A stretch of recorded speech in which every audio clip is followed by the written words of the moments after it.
Yeah, the Padres have opened their spring training camp. Cactus League notebook, and the Dodgers are in camp.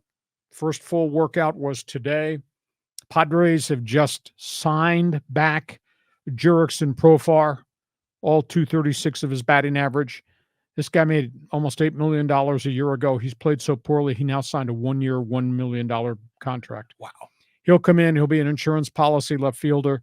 So they got somebody with experience in left field. They still have a hole in center field. They don't have a true legitimate first baseman or DH yet. AJ Preller has just kind of been defiant just about the situation. He's just of the opinion right now, I'm not going to spend money just to appease you guys in the media that I spent money. If it's not the right guy, I'm not going to do it. Now we find out with the Profar signing, the Padres payroll is right now is $149 million. Wow. That's all. That is all, that is $103 million below what they spent last year. That's incredible. It is. So at the end of the day, they got money issues, and now they can't fix it because he's given all these mega contracts to so many people. They have faith that they have enough starting pitching. I'm sitting here telling you, I don't think they do. There's too many question marks. Spots 4 and 5 in the rotation. And if you have any injuries, then there's bigger question marks. Who's going to replace any of the top group of starting pitchers? They have issues. And I don't think they have the dollars to be able to go get somebody unless they're going to trade prospects. And I don't think we want to revisit that with the farm system. So I don't think this is a complete roster. The Dodgers have opened their camp. They think they have enough pitching. There's going to be a lot of pressure on the young arms like Bobby Miller and Michael Grove and Stone, that these guys are going to have to step up and at least start the season and be decent for them till they can get the injured pitchers back. Walker Buehler is probably going to sit the first month as he continues to build stamina. They think he'll be back now, maybe May 1st. Dustin May, maybe July 1st. Kershaw says now August 1st. So at least the Dodgers have a lot of depth that's had success in the minor leagues that they think are going to be able to bail them out. And then there's the Ohtani factor. This is amazing. And I experienced this before when I went to spring training the first time the Angels signed a Japanese pitcher. And the media onslaught. It's like a tidal wave of Japanese and Korean media. It's fascinating to watch. So Ohtani did his first full batting practice today.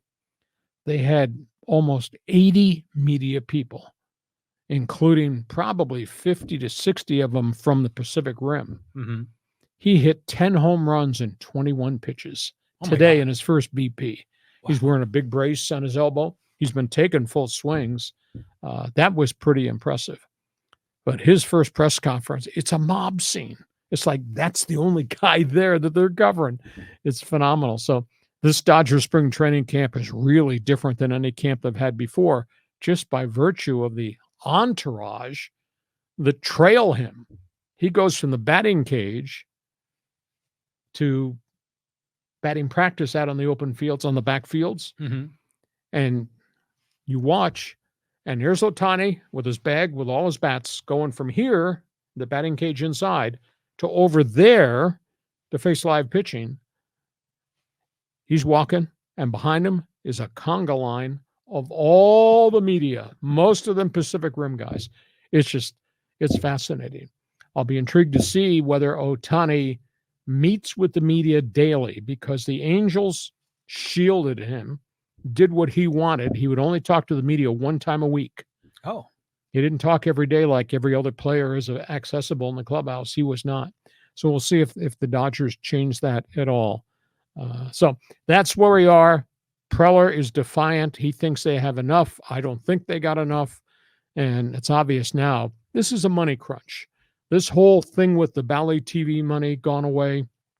I still don't have the finality of whatever this TV deal this year is going to look like that MLB is putting together.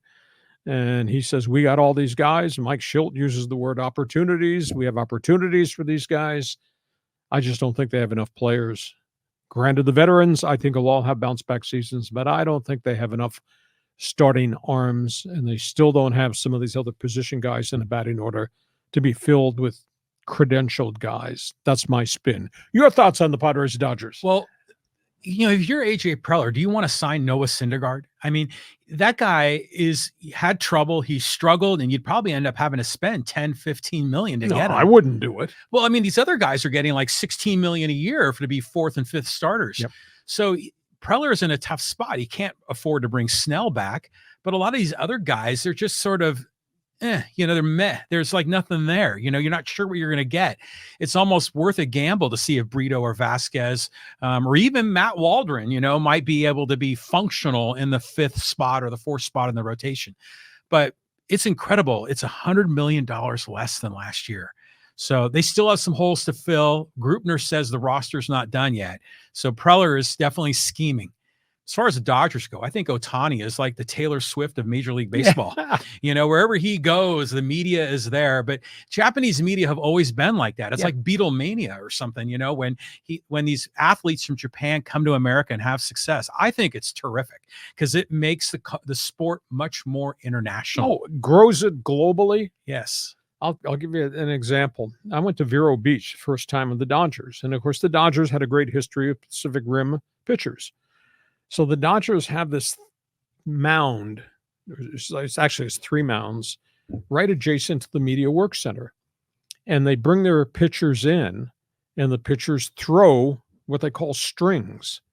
They set up what the left batter's box would be like, and it's got strings. That's where and the same with the right-handed. Mm-hmm. And then the catcher will signal, I want this breaking pitch down low to the lower string. And a pitcher would throw it. Well, the Japanese pitchers, the Korean pitchers are there, surrounded by the media, and these guys are throwing strings. Low inside, low outside, top, bottom, in the middle. The Japanese media are charting every pitch, and then they're going to make it a box, and that's going to be part of their story that is sent back to Tokyo or to South Korea. Mm-hmm.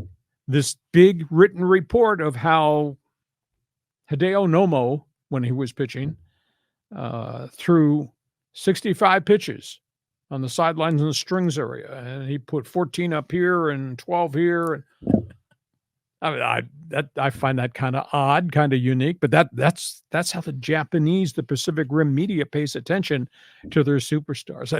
It's novel. I've never ever seen that before. Well, I think those are like Japanese hacksaws, right? Yeah, thank you. They're like getting all the data and crunching it and then repackaging it and presenting it. But you say strings, is it like a tic-tac-toe, Mark? And they can like target into the zones? They have to throw the ball into a spot? Into a spot with strings. Right. And the catcher sets up in the lower box, which is got string and posts. And that's where the pitch goes. And if it goes up here, then they record it. He was out of the zone. And they do it for all the zones. That's a great way to do it. It's fascinating. It really is. Okay, so we go from baseball.